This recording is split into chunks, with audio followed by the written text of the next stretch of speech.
full package. Oh, ulira. Oh, full package. No, you know life. Wawe, yeah. Kale kama tuwale mu birthday seso olunaku olwaleero.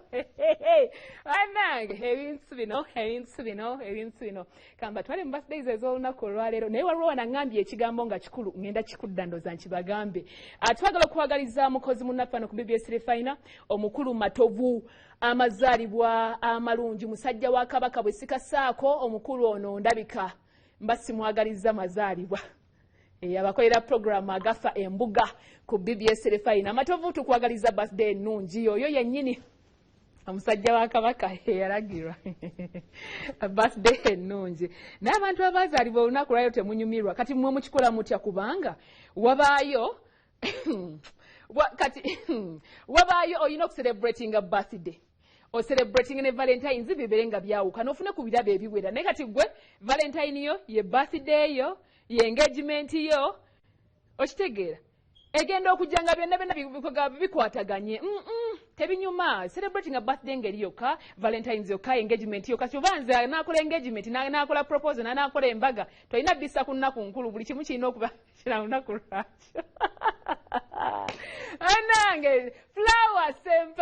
flower sempa njagala okwagaliza birthday ennungi from your family, from your friends, from yourself tukwagaliza birthday ennungi happiest birthday my darling webale kulabika nno bulungi omukyala oyo gw'omulaba alabika obulungi bw'atyo ever young okitegeera eremera ku 22 woba osibira flower sempa happiest birthday my darling tukwagaliza amazaalibwa amalungi okay netwagaliza nnyo olwaleero ono bamuyise Florence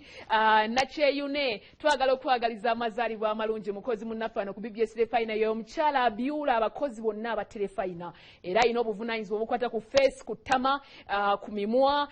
ku bisige eby'abakozi aba Refiner oba musajja oba mukazi yalina obuvunaanyizibwa yekka yaweebwa permission okukwata ku face ez'abantu wano oh my god tukwagaliza birthday ennungi omukulu yono netwagala okumwagaliza amazaalibwa amalungi nabyekaawo Melody nga Camillo nakuteddeyo message ennungi by the way on social media naye naffe twagala okwagaliza birthday ennungi happiest birthday na buli omu yenna alina amazaalibwa nkyalinayo omulala okay Rehema Nanyanzi oh from Adam Sozi mwegendereza abasajja abafumba abagaliza abantu amazaalibwa ku lunaku bwe ruti mbumanya nina mukwano gwange gwenkula naye ku mulimu zino ze do's and don'ts okitegeera so alina zadda ngamba awo naye tuzitereze do's and don'ts ze zino byotalina kukola ku lunaku lunene olwa Valentine bino mbumanya nkola ne Diana n'abatanzi bamuleetedde ebimuli bingi bw'ebitimbu musitulirako mutwalirako mu mmotoka ye mukazi wo atambulirawo n'atuuka ku Refiner nga gwasitudde ebimuli oli mu bbi mukwasa oti moment eyo giteeberezeemu